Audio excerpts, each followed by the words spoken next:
And when the pandemic started, I was in Uganda in Africa, and all these borders closing down and everything, everything was happening, and I was like, wow, that's interesting. But instead of thinking first, like, oh, how bad that is, my first thinking at that point was actually that, well, in Chinese, there's when you take the word crisis from Chinese, it has two hieroglyphs. One is danger, and the other is opportunity. And the bigger the crisis, the bigger the danger, but also bigger the bigger the opportunity. So my first thing was like, well, this crisis seems to be pretty big. There has to be a big opportunity out there. So I was rubbing my hands together. Where's the opportunity? So that was like, the kind of the attitude I was going into that, and when I'm looking at the world through that perspective, the opportunities start to show itself.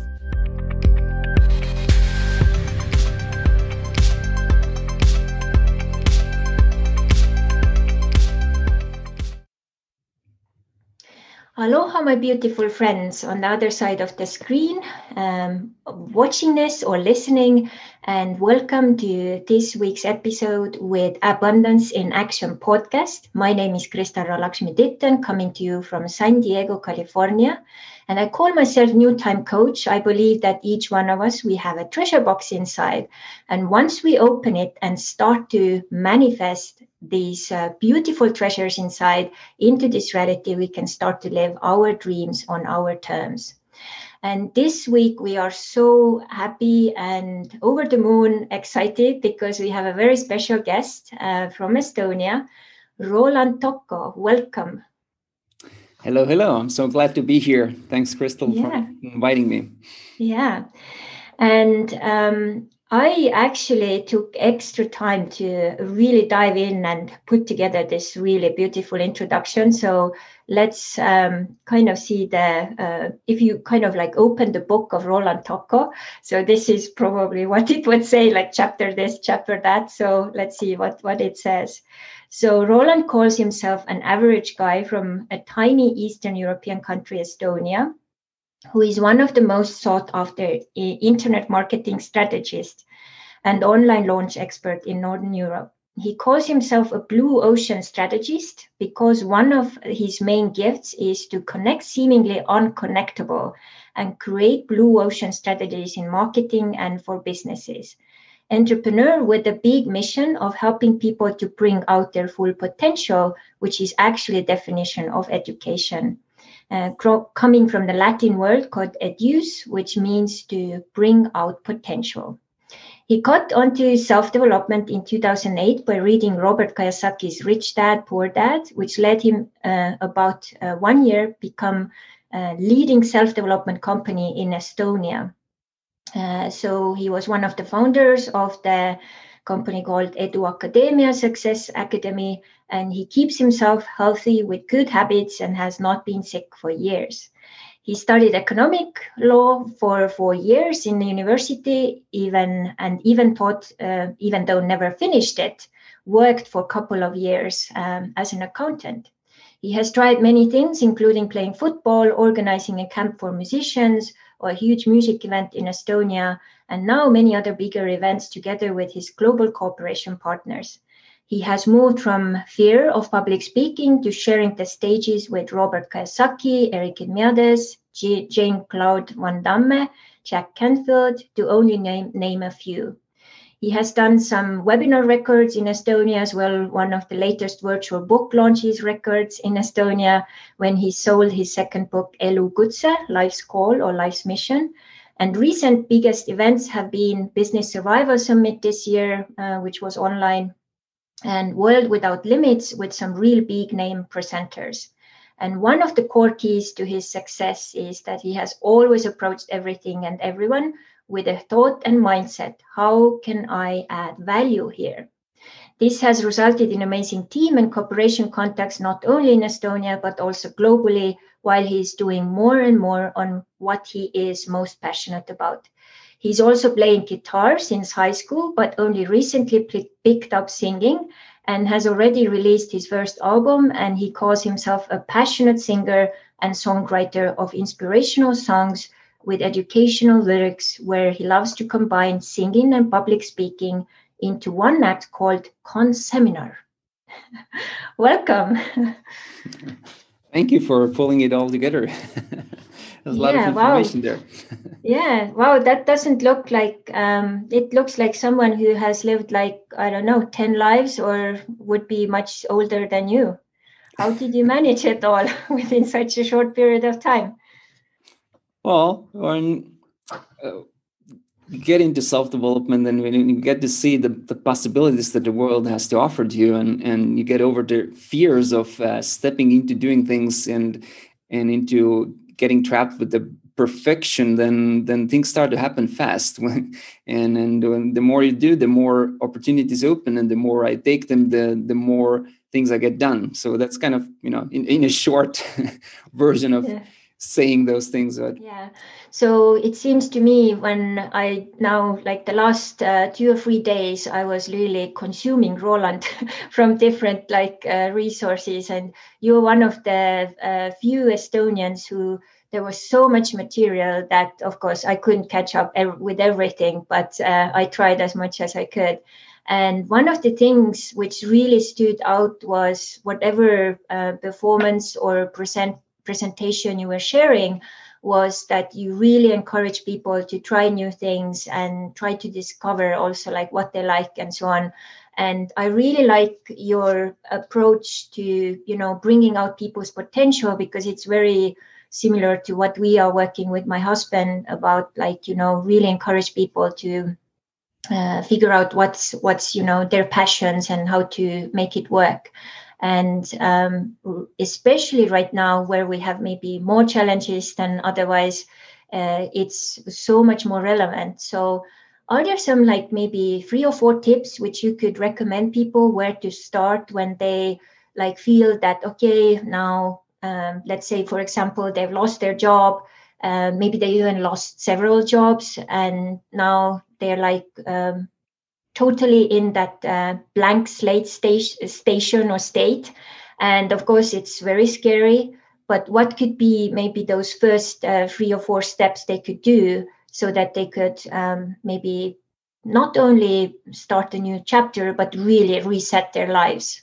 Yeah, that's a really good question. That is a big thing for a lot of people all over the world, and it's getting worse and worse in the sense, because what all the economic things that are coming with alongside the pandemic and everything, it's it's not showing signs of getting better anytime soon. So it better get prepared. And a couple of things. And when the pandemic thing initially started, I obviously was also, in a state, wow, this is, we're doing live events, and, we can't do the live events now. And there's a lot of things are resetting, rechanging and all that.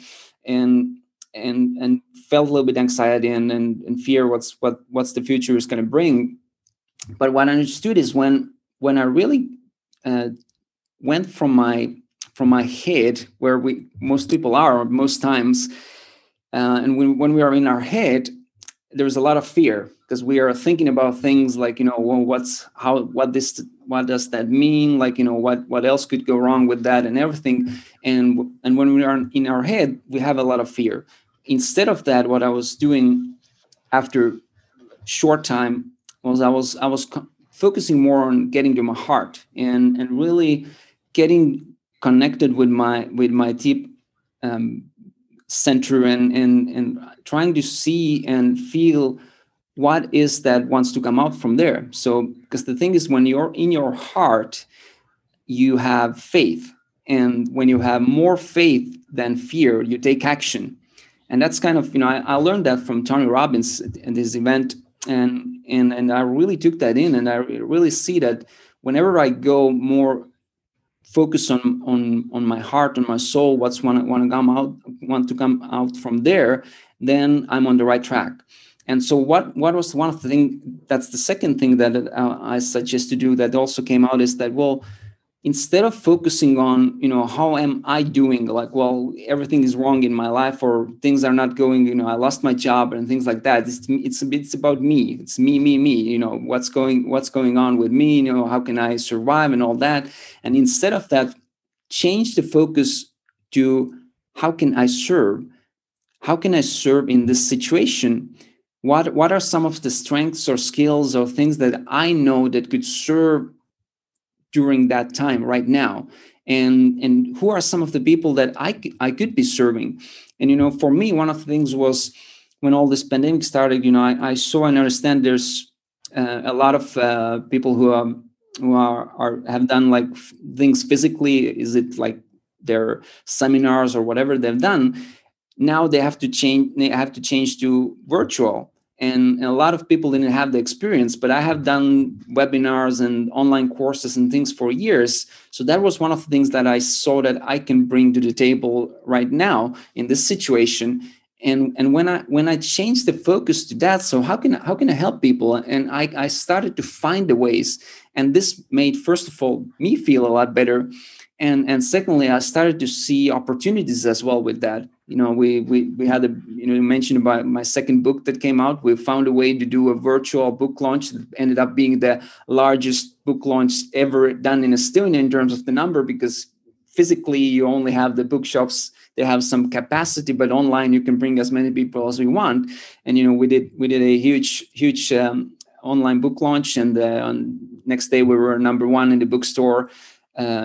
And top bestseller. And the second thing, I launched a course in Estonian that was about online ABC, like how can you present your material online, how can you put together the online courses, and how you can do it technically. What are some of the things? So this, I had this as an experience, and I showed that and put that out to the world, because I saw many people asking me that, and this was the way I could serve. So that will couple of things that I would do in anyone's situation and case, and first of all, going from head to heart and really seeing and feeling what really wants to come out. What is something that you want to put out to the world, and then second is what is the your strengths. What are some of the things that you could do right now? And it could be just even people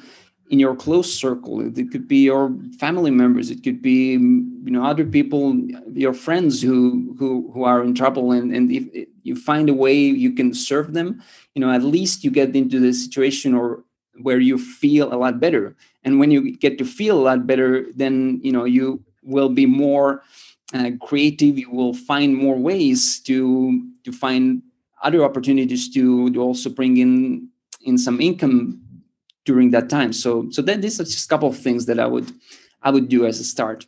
Yeah, I so agree. Like this beginning of this year, me and my husband, we sat down and kind of did a similar process, and like, okay, what are people's like pain points right now, and what can we share from our experience? And within 19 days, we put together like a new program called Reinvent Yourself, where people can go in, and those like kind of like our steps, four first steps, what they can do to set things in motion, and what are the like real core steps. And they're very similar to what you just mentioned. So it's really cool. So you are one of the few people from Estonia also, which is really amazing, who I just like look what you do and how you do things, and you really act, talk, and behave from courage. And when you have courage, you have no fear. And also when you have courage, you will also have more abundance. So I don't know if that's like in connection with the way like you think about abundance, but it's very few people who are like so like strongly like really doing what they love. And I don't feel there is any like fear, like, oh, how do I manage, or where is my next money chunk of money coming? You just like fully like expressing your potential, and then you have the support, and then of course abundance will follow. But what would you say, what is your abundance formula? Like, you have now tried so many things. You have done like a regular job, like an accountant and stuff, but you have also done lots of project works, and you've tried like from one extreme to the other. Like, what's the abundance formula for you? Yeah, for me, I would say there's one main key thing that has really accelerated my, I would say, the getting things done and all that is, and then getting more into abundance is finding the ways to get to the people who are already a lot more ahead of where I am and in the similar field, and then finding the ways how can I serve them, how can I add value to their lives. And because the thing is that there's whatever you want to achieve, or whatever I wanted to achieve in my life, there's always someone who has already done something like that, or something similar. So they have the experience and they have gone through all the things that I want to go through. And instead of trying to find or figure them all out myself, I've found that it's a lot easier to get someone who's way ahead of you and get that person to give you advice, but not just going out there, I'm this young guy here starting out, and can you help me? No, it's rather more going out there and finding the way how can I help that person or that organization. So first of all, you of course need to know what is the thing that you want to have.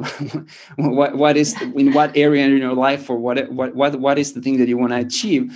And then the second thing is find the person or find the organization who can help you. And then third, the most important thing is to find how you can really help that organization or that person. So for example, when we started all of this self-development events, and when we started to do it ourselves, one of the first things that happened was that we started to bring people from Estonia to London for Tony Robbins events, and we were helping one of the biggest world organizers in the world in terms of seminars. And first year we went there with a group of 20 people. Next year we went there with 125 people from four different countries, and year after we went there with 400 people from 8 different countries. And we just, we found a model that worked, and we replicated that, and we brought more and more value to that company. Because for a seminar company, obviously one of their main things, what they want to have is have more people in the rooms. And, we were helping that. And what happened at one point was that they reached out to me and asked, well, we have Robert Kiyosaki coming to Europe doing an event with us, and would you like to also do one event in somewhere in the Baltics? And I was like, well, for sure, let's do it. And I think Estonia would be the best country to do that in. And this was 2015, and this ended up being our first large-scale major seminar. We had 2,500 people in the room, and it all came because we were helping that organization in firsthand. And then they offered us, because I knew that I wanted to bring some big name to Estonia and have a big event. But if I would go out there and start asking the speakers, and could you come? And, of course, I might have get some response for that, but it was totally different when it comes from in a way that it's offered to me. It's totally different energy. So that's a question a lot of people ask me many times. So how can you get all those big major A-class speakers to come to Estonia, like Robin Sharma and Robert Kiyosaki and Jack Canfield and all that? And my answer to most of that is, well, they're offered to me. And then it's like, well, what do you mean they're offered to you? Because normally most people think, well, you must be really good at sending them emails or something like that, or there's a strategy to get them. But no, it's just the strategies add as much as possible value to those people who can get you those speakers, or whatever in your case listening or watching this is. And this really has served me. So the 3 steps I shared, that first, know what you want, and then who's the person or organization that can help you, and third, find the ways how to add value, and fourth, as I mentioned, this add value, and don't in a way expect anything back right away. Like, don't go there like, well, I'm adding you this value, now give me something back. just add value, and be sure that some way it will come back. And I didn't have any, I didn't go out there to ask like, well, could we have a speaker or something. They offered it to ourselves. But this was one of my whys why we started to do those preview events and started to do these workshops promoting this event and going into different countries, was because I knew one thing, that one day there's an opportunity that can open up, that we're going to bring a big name speaker there, because this organization is constantly working with many big name speakers. And when we are cooperating with them, we are constantly just one contact away from whoever we want to bring. And that's kind of the way to look in the things in general, like also bringing in the abundance in any field or in any area of your life, is seeing who are the people who can help you, and then figure out the way how you can serve them first. Yeah, that's such a good formula. And basically what you're also saying is start with giving, and then also give without, expecting anything back. And I don't know, we haven't talked about it, but I was one of those 2,500 people in that field or in that hall there. And I was really impressed, because I've been to many events all around the world as well. And it was really world-class event. And I was like, I don't know what magic Roland is doing, but to get like so many people about this topic into this, Saku Suurhall, that must be like he's doing some things right. So I have to pay attention to what he's doing. So that was cool. And another thing, what comes out here is actually, I think where this new time or new area is going is cooperation. Because you mentioned, basically what you started to do, you started to cooperate with these people. Maybe not so directly as you were just going to these events, but you added value, and then they started to notice you. And then from there, other opportunities came. And just recently, you had another web gathering, and there you shared a story how one thing led to another. And maybe right now here you could share that story, because it just will exemplify, because most people, as you said, they don't see that backstage work, what you have done to get to where you are today. They're like, oh, Roland is just, doing this and things will just fall in place. But there is a lot of conscious, steps and conscious work, and also cooperation with others. So you mentioned the story, how you were coming together. First was the last book launch. And then you had some people reaching out to you with resources. And then from there, you actually had something you could use for the business summit survival event too. Can you elaborate a little bit more what happened there and how one thing led to another? Yeah, well, that's kind of so it's a lot about mindset as well, how you see things. And first of all, what I want to share here is that if I take back myself like 12 or more years, it wasn't like that. I was the guy who was like, getting into action was like one of my biggest thing. I was I had the main belief that I'm not good enough, and that a lot of people have, and getting into action was a problem. I couldn't speak even more than in front of more than 3 people and all those things, and it's just that everything was holding me back. I was not getting anywhere. But when one thing lead to other in a way as well, was that when I started getting into entrepreneurship and started first things, that music events, you mentioned that as well, and there was a lot of things that went in a way that didn't work out. And eventually, even though I went with one event, we went like 25,000 euros minus, which is about 30,000 US, and half a year of effort into it. And it was a huge money for us at that time, because it was more than 10 years ago, and it's a big money still now. And it's even bigger back then, because I was just it was probably 3 years salary for me at that time. And after that, like, I was able to, come out from there because I had right people around. We went into real estate, made some deals, and, got out from the debt and everything. And what that really showed me is that whatever happens, there's a way out. And then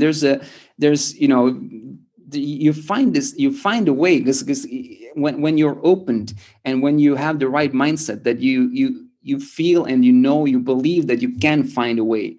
And that's kind of when this pandemic started. I feel like, this last 12 years, because I started my self-development journey during the last crisis in 2008, because this was pretty much the start of when I went to my first seminar. So I felt like, well, this has been like my preparation for what's unfolding now. And when the pandemic started, I was in Uganda in Africa, and all these borders closing down and everything, everything was happening, and I was like, wow, that's interesting. But instead of thinking first, like, oh, how bad that is, my first thinking at that point was actually that, well, in Chinese, there's when you take the word crisis from Chinese, it has two hieroglyphs. One is danger, and the other is opportunity. And the bigger the crisis, the bigger the danger, but also bigger the bigger the opportunity. So my first thing was like, well, this crisis seems to be pretty big. There has to be a big opportunity out there. So I was like, rubbing my hands together, is where's the opportunity? So that was like, the kind of the attitude I was going into that. And when I'm looking at the world through that perspective, the opportunities start to show itself. And this was exciting. I mentioned about the book launch. We did the virtual book launch, and so we had a book that came out, and we couldn't do the regular book launch because the bookstores you couldn't do any physical things. And so we thought, well, let's do something virtual. And we had just 1 week before we had this event coming up, and we thought, well, when we do it virtual, let's make it something unique, and let's put a bigger kind of target to it, and let's say that our attempt at least is to make the largest ever book launch done in Estonia. And when we put something like that out, where there's a vision, where there's something during when things are not possible in a way, but you are doing something still, the universe steps in. And then someone from a virtual studio contacted us and said, well, we have this kind of studio here where you can come in the studio, and it's like we can produce that like a TV show, and you can do your book launch here, and we're willing to give that for you for free, because we just know the work that you've done is amazing. And also the book launch, it's that you have this goal of doing this largest ever book launch in Estonia, and we want to step behind because we want to also promote our platform. And I was like, well, that's interesting. I never seen anything what you're doing, but this seems something worth trying. And we did that, and just 4 days before the book launch, we agreed that we'll do that. We got all the designs and everything, and so it was really awesome. And the next thing that happened from there was that I showed the pictures from this, and I sent it out to some of our speakers who I know and everything, and then some of them got excited about this as well, and this led to us doing the Business Survival Summit at some point a couple of months later, and then when we did that event that brought people from over 100 different countries together, over 4,000 people signed up for that. And then a Polish promoter who I know saw that on my Facebook, that we did event like that, and he saw the pictures and saw the short video clip from that, and he's like, well, that looks really amazing, I want to do something like that. And he's like, well, let's do a event together. And so he suggested, well, he has done Life Without Limits events with Nick Vujicic. We once even had 25,000 people there. So he's done major events in Poland, and he's like, well, let's partner up and let's do something together. So, and this led to us doing together an event called World Without Limits. and bringing the whole world together and having amazing speakers. Because, and again, through a relationship, we had a speaker, Janet Attwood, who's a good friend of mine, and she knows all the speakers. So she personally invited people like Jack Canfield and T. Harv Eker and Jay Abraham and Deva Premal and Mitten and other absolutely amazing people there. And, you know, and then we did this event. And so that's kind of, you know, one thing leading to another. You just go there, you know, somewhere there's an opportunity, you know, let's do this book launch thing. And then somebody pops in and says, well, this is a platform here. Then another international event comes out from there, and then someone else sees that, and that's kind of how it goes. And there's so many different examples how things are leading to each other when you put the faith into it, and when you just go out there and do the things that seem to be right things for you or for me to do. Yeah, and that's really amazing, because you have also shared in many of the videos that coming from Estonia and growing up in Estonia, in the school system there, and I think in many other countries it's still going that way. You had a very bad experience about cooperation. Can you mention with a couple of words how that was when you were younger at school? Well, yeah, you know, I tell that, like, it's a bit funny. I love sharing that this way, that, you know, I know today that, you know, a couple of my really core strengths are connecting with people and also cooperation, but how these things are called in school. So if you're really good at cooperation in a lesson, in a class with some other classmates, so what is that called? Yeah, sometimes they call it cheating. Yeah, it's cheating. So cooperation equals cheating. And then also, when you're really good at connecting with other people, what would the teacher say about that if you do that in a classroom environment? So usually, yeah, like be quiet, or be quiet. You're interrupting the lesson and all that. Yeah.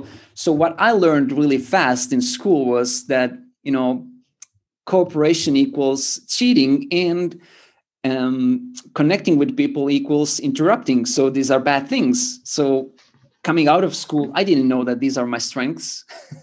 I thought these are, you know, bad things. You never do that. You never use that.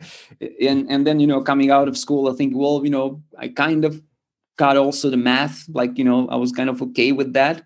So then I went to learn economic and law, and, you know, also being an accountant, which is like 180 degrees from my core. I would never hire myself as an accountant or my type of person, because I'm more of a creative. I'm more of the people's person in that sense, and not that good at details. I can be, but, you know, I have to force myself to be good at that, you know, and that's kind of that's where I felt the mismatch in my life and the school, that what it did, because one of the things that, you know, you mentioned also the bringing out potential, and edus, the word that comes from Latin, and it's actually the root for the education, and it means to bring out potential. And in school, it's opposite. They're just putting you in some things that the school system feels and sees that you should be doing, and obviously it's an obsolete system, because it was created more than 200 years ago when the industrial age started to produce more employees who are not too creative, who are not saying anything against the leaders, and then just be the factory workers and all that. So this was built for that. So the system still works perfectly, but not for the time we're in now. Yeah, it's so true. And it's just so resonating with my own experience too. I studied to become a secretary, and I worked as a secretary 4 months, and luckily for me, I got pregnant then. So it gave me some time to like self-reflect. And then I realized, like, oh my God, this is like killing me. Like, I'm such also like you, I'm like very creative person. I'm a people person. I'm a connector as well.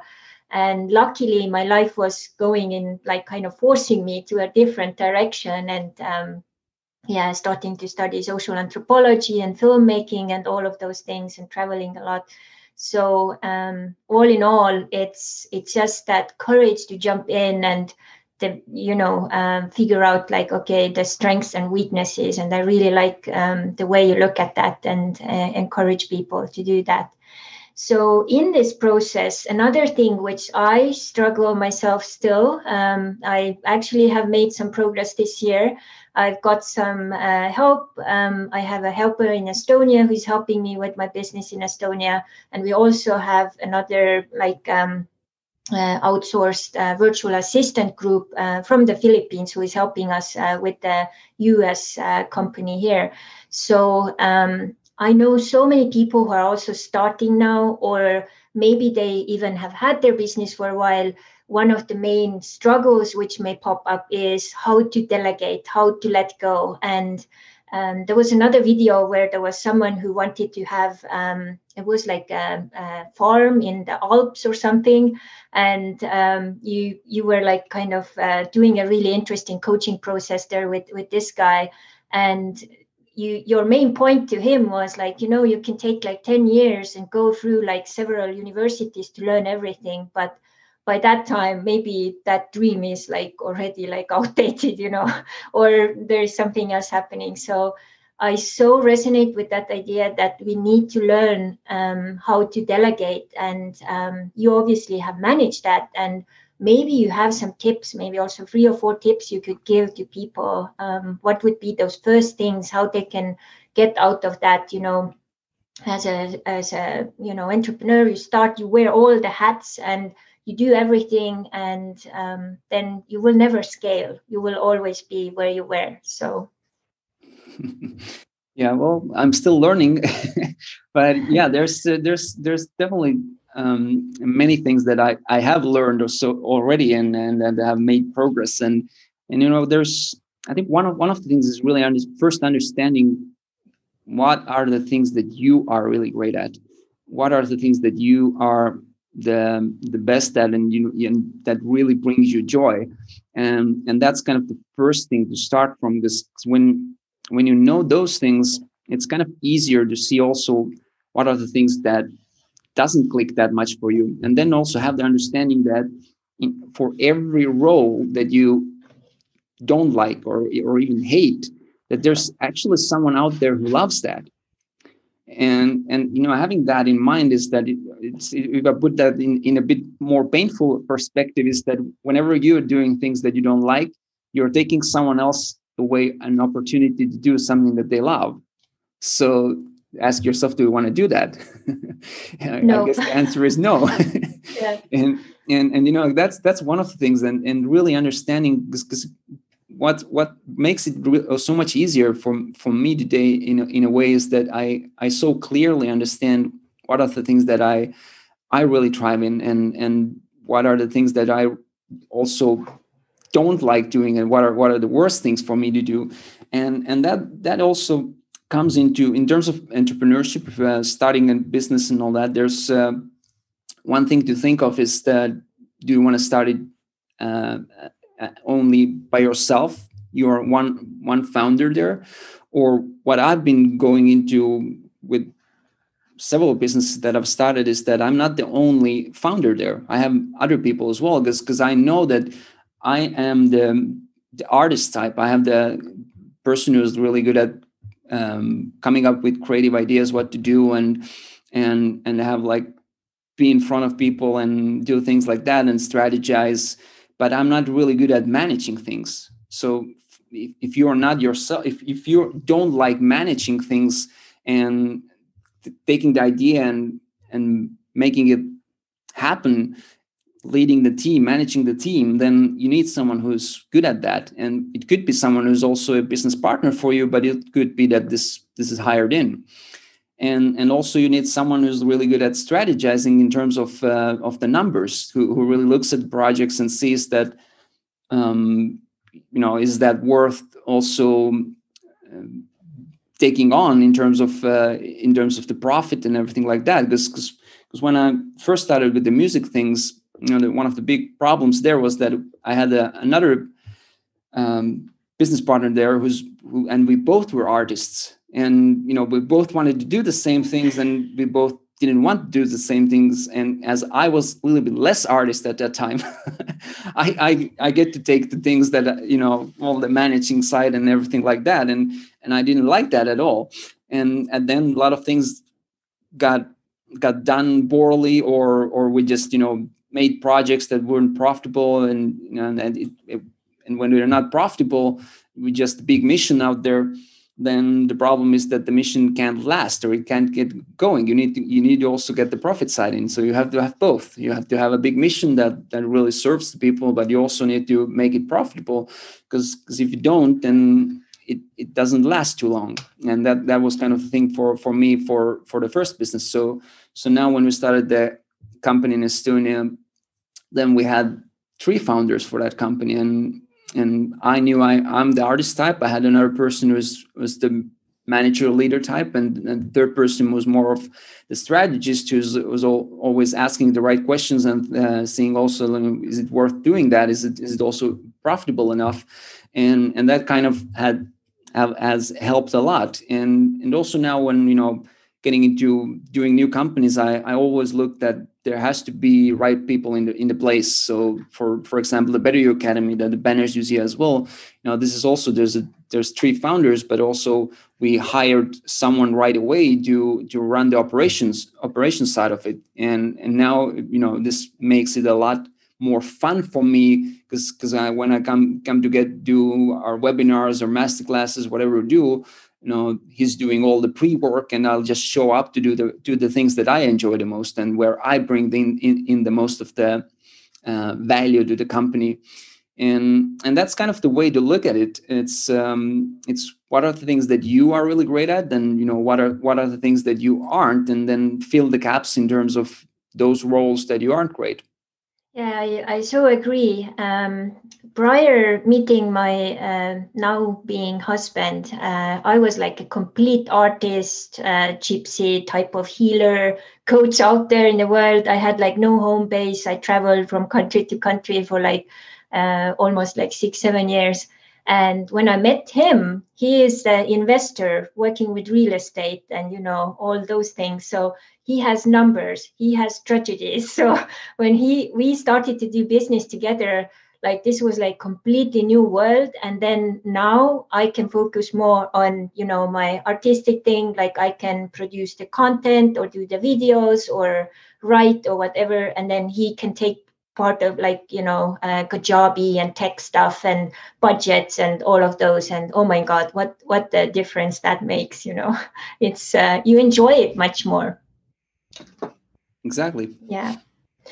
And one other topic, which I actually haven't really heard much you are talking about, but it underlying or hiddenly, it's kind of going through all of your life and everything you do, is relationships. And there must be some tricks or tools, or also maybe it's a relationship formula you are using, because it's not only, your personal partnership and your life partner at the time, but also, it's relationships with everyone, the business partners, the clients. There must be some certain values or systems or behaviors working, because it's obviously working really well. Would you share with us what maybe a couple of 3, what those are?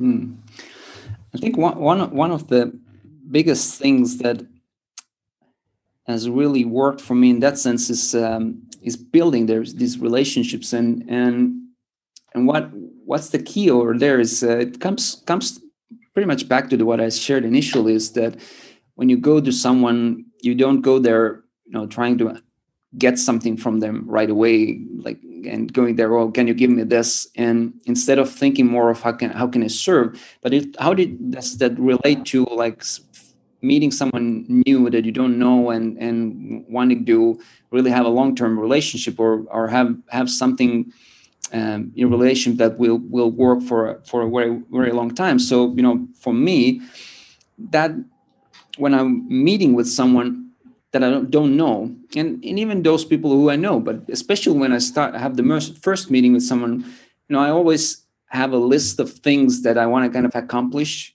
and there's and that's something that I would suggest anyone. If you're meeting someone, you have especially like business meeting type of thing, that you think of what are some of the things that you would like to have for sure from this person in future, at some point, right away, and some of the goals. And I remember actually, I shared that alongside with now my business partner for the Estonian company. He initially it was just we just met at a seminar and asked if we can get together. And so we got the meeting, and then I was like, I wrote down some of the things there on paper that, ideal, why not that this person could become my business partner at some point. And, he was 20 years older than me. He's like a major business experience already. I didn't have not really experience.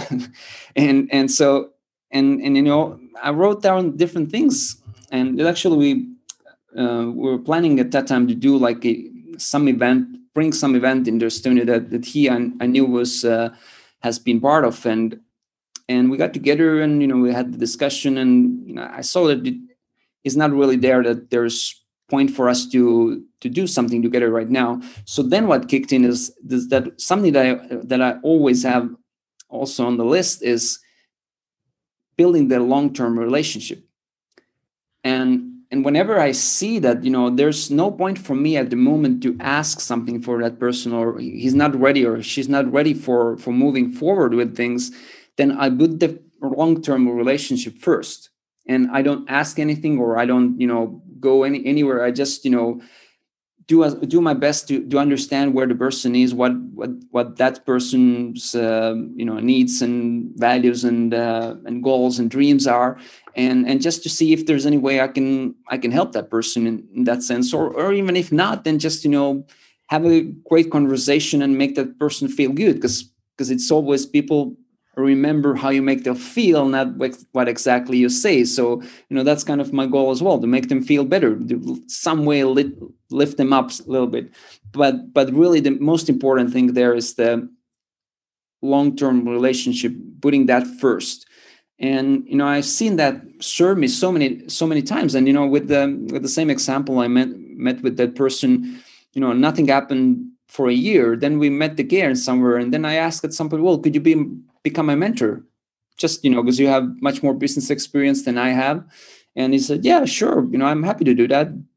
Because the thing is that a lot of successful entrepreneurs, they don't have much to do, and they are happy to help other people who are starting, because they know that at some point they started as well. It wasn't easy, so they're happy to share their knowledge, especially the ones who are really successful and are not yet into like mentoring and like teaching or anything like that. So he was like, yeah, sure, I can be your mentor. And I think it was like half a year or so he was just mentoring me, and at some point it was like, well, what do you think about starting a business together? Because we were going into the same field, but he was really into self-development and all that. And that's how the company in Estonia started, where we were doing all the events that you mentioned about as well, that you were there. And this was just 1 year before that we started, before the 2015 big event. And this is first meeting with him, and having that actually in my mind, that possibly that he could be my business partner. But I didn't say that in the first meeting. I didn't say that in the meeting we had a year later. I didn't say that when we started doing the mentoring sessions with him. But at some point it just led into that. So really putting the long-term relationship first is something that has been serving me so well. So and it's what in whatever level you are in the relationship, how long you've been in the relationship with the person, it's still putting that up front and thinking about that much, and how can I get everything out of that relationship on your own favor, but also thinking how can you serve that person, and then at some point when it's the right time. And you have to feel that when it's the right time, you can ask, or in many cases, what happens that the person itself asks like, is there any way I can help? And then you can ask the question, what are some of the things you have in mind? Well, there's this thing, I've thought about, and thanks for asking. Yeah. So I think that's what I think one of the main thing is really, and that's that is the formula as well. When you go to meet someone, write down what are the things that you want to accomplish, but put having the long-term relationship first. And when you meet, then just try to find out as much as possible. What's the story of that person?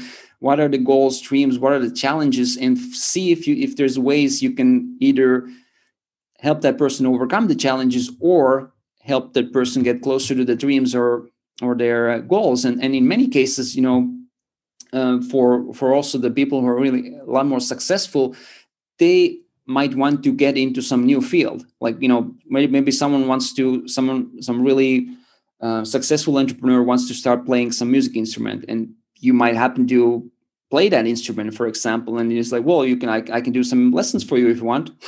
So you can start with things like that. And it's really also finding the mentor or finding the right person in that sense. It's really, if there's something that really clicks, like for me with the person was that, I know he was really into self-development as well, because a lot of successful entrepreneurs are not, but most of them are, though. So we had like common field that was really interesting for both of us, and that's kind of really important to find out. So these are some of the things that come to my mind. Very, very cool. And once again, it's like this. Kind of smart way to approach, like instead of chasing and like pushing, you're more like in that pulling, which is actually that like feminine energy, like, okay, what can I give? And then you activate the relation and energies and so on. Now I have maybe a little more personal question, but I remember in 2015 where there was a Wealth Forum, you had a different girlfriend, so now you have a different girlfriend. So would you like to tell us like what happened? Like how is the relationship now? I know you guys have some really cool habits and things you can do together, and you do like regularly together, which probably may also inspire others. Well, first of all, the relationship I had at the time that the big event was happening, and I think it's also the company in Estonia that we started regarding the self-development, the Educate Success Academy, is we founded it together with her, and she's also one of the founders. And what we saw during the years was just that kind of some of the values and also some of the dreams or goals in our life were different, and we kind of in that sense grew a little bit apart. But what I saw that when we realized that at some point, maybe it makes sense for us to separate the relationship on that sense. But also at the same time, we saw that the business partnership in terms of the company is really working well, and we didn't see point of separating that, because she was really the person she's the one who likes managing things, and I come up with ideas, and she likes to manage. And when we do the big events, so in a lot of cases people think that I'm a big event organizer, but I'm not an organizer. I don't like the organizing. I'm the last person to be in the organizing side, and she loves to do that, and she enjoys that. So we ended our relationship really in a peaceful and loving way. That we said, well, the personal relationship doesn't seem to work for us, and let's go to the other sides, and let's separate on that side, but let's keep the business relationship going, because this is working. No need for breaking that. And I know it's kind of also way of looking things is that whenever you're starting a relationship or ending the relationship, it has to be in a way that it's there's always something that you put into the thing that why things go apart, and there's always something that someone that the other person brings in, and it's not like that, you know, oh, she was doing something wrong and she wasn't the right person. So there was obviously a lot of things that I did, and I had to admit, and not in a way that, you know, being in rageous state, or, you know, some way, you know, oh, this is, you know, you go your way, and I never want to talk to you. And instead of being there and seeing what's good about that, what was things that I learned, and what to bring with me from there, and keep these things going that work. And so that was one of the lessons from there. But yeah, now if you talk about my current relationship, we've been together now 3.5 years, and for 3 years in a row we have daily done shared gratitude. We've done a gratitude exercise, and I think that's something really. If we talk about like couples doing something together, I think this is a habit that I really, again, recommend someone to do, because this is whatever happens and whatever goes on, and it's just, you know, we're doing it every evening, and it's just so awesome to just, you know, recap the day and share some of the things that were really, really great this day. And this also, there's a thing that it makes me start recognizing small things to be grateful for. And that, just a small example is that I remember one day it was a rainy day out, and really like gray and everything, and, you know, I went outside to go to a bus stop to go to drive to another city, and when I get outside, it was the rain has stopped. It was still gray, and, you know, normally we go out there, it's like, you know, it's a little bit moisture, and then it's kind of you know, you would a little bit whine because it's just, you know, not the nicest weather. But instead of that, I was like, well, you know, I'm grateful that it's not raining at the moment when I'm walking to the bus station, and that's something that I can share today when we have the gratitude sharing with each other. And you know, this is just, you know, small example of just how it helps to start noticing small things to be grateful for, because there's something I want to share. And it's also keeping each other accountable in a sense to do that every day, because each evening it's just so in us now that we don't go to sleep before, or even if we're at different places, or we go to sleep, we do it next morning, or we just write it to each other, or something like that. So we haven't really missed a day in a sense. We have missed a day on the date, but we haven't missed any day that we've shared the gratitude for. So that is a neat thing to do as a couple. So do you guys have like certain number? Is it like at least 3 of the things you are grateful for, or it's like whatever number you want to share? It's whatever number. It's just how many things come up to mind, and some of the things are the same each day. You know, and then some of the things are just, you know, something that happened this day particularly, or when there's the list is want to bring the list a little bit longer than just, you know, well, I'm just grateful for our home, or I'm just grateful for the time we're living in, or whatever it is. It could be, but there's no like certain amount. It's just how many things just want to come out, and it just share those things. Yeah, like free flow in a way. Yeah. Yeah, very cool. So to wrap it up, I have this one question which I usually try to ask every guest here at the podcast. And now let's go visualize that it's like the end of your lifetime on this planet, and you are probably passing on to some other dimensions or other ways of existing. And what's the legacy you as Roland Tokko would like to leave behind to this planet Earth?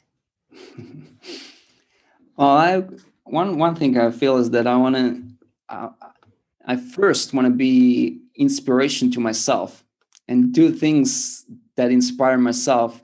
And while doing that, also inspire other people to be the best version of themselves, become better in some ways in their lives, and obviously, of course, the big mission of helping people bring out their potential. So the legacy in that sense is I'm committed to building whatever things is needed to keep that mission going, and there's different things that are in my mind that in terms of, I believe there's some point there's going to be physical academies, there's going to be maybe schools even that are run differently and that help this mission, and whatever I do, the books, the music, everything is based on this mission. And so I really feel and believe that at the end of my life, there's many things that had helped to fulfill that mission, and there's a lot of lives that this has inspired and transformed, and that's about it. Yeah, that's beautiful, and I think it's so needed. I was also part of some like different kind of education projects in Estonia, actually. I don't know if you have heard much about the Gaia education and stuff. And this is a group of people who are connected to eco communities all around the world. And in Estonia, some of us, we got together and got it into the high school as like the first like pilot project in a way. And we had different classes about different subjects. I was actually teaching like kind of tantric sexuality and stuff. And it's quite a challenge to teach that to like teenagers. Like they're all like, oh, I don't want to touch anyone. But it was such a fun project. And this day, Estonia actually has already Gaia schools in different areas. And they are teaching small children and also like older kids how to look at life differently. And I think they're really amazing that these little projects are already like sprouting out all over the world. So we really need those different kind of impulses. I agree. So to finalize, so where do people find you? What's the best thing, because you have so many like things happening? Yeah, well, this podcast we're doing it in English, and so I think the best for people who are into their native language is English, or their second language or third or whatever, then I would recommend betteryouracademy.com to find that out on Facebook or on the webpage. And we have a membership site there where we have every month things happening. We have guests, and I think that's the best way to connect through the international crowd with me and what I'm up to. So betteryouracademy.com. Mm-hmm. And then I'll put also your Facebook links and LinkedIn and stuff too. And we also talked about a little gift to our listeners and watchers. Can you say a couple of words what this is about? Yeah, well, I mentioned the Better You membership, and we are going to give for all the guests here 1 month trial membership. They can get in and for 1 month use it for free. There's a lot of material that is pre-recorded already, and every month there's a masterclass with a world-class guest we have on different theme. Each month is a different theme. We also have mastermind sessions where all the members can help each other overcome the challenges, as well as we have an active Facebook group where you can get part of, and there's a lot of awesome things happening. There's Wisdom of Members, the new feature that we have embedded, where members themselves share their knowledge based on the monthly theme. And then there's also quarterly an online course, a live course that people get to be part of. And many of them have already recorded in the members area. So that's what they get access to. And I think that's really a good way during these times to keep connections going and have friends from all over the world, because we have really tens of different countries represented on the member side, and that's really, really a good way to keep the connections going. Yeah, we'll put the special link so everyone can get access, and that's a very kind offer. And as I'm part of it, partly myself, so I know there's a lot of value and really amazing people, and it's such an abundant gift. So I think it really goes along with the topic of the podcast, abundance in action, how you can be active and take action and, feed yourself also with positive ideas and be surrounded by really conscious and supportive people. And I think that's one of the core things too. I was just recently part of like a little meditation group, and in the end, everyone was sharing here in United States how they feel. And I think one issue which is coming up all over the world is social depression. So people are so isolated, so they need to communicate and have that positive input. And I'm so happy that you are offering that in so many ways and express it in so many ways. So thank you so much, dear Roland, for your time and for your presence. It was such a blast, and I wish, and we all here wish you lots of success with all the projects, and hopefully we'll have some more co-creations coming in the future. Thank you very much, Crystal, for inviting, and I'll wish all the best to the Activating Abundance podcast and everything you do. Yeah. And to all of our listeners and watchers, please, as always, be so kind and download the episode in the Podbean platform.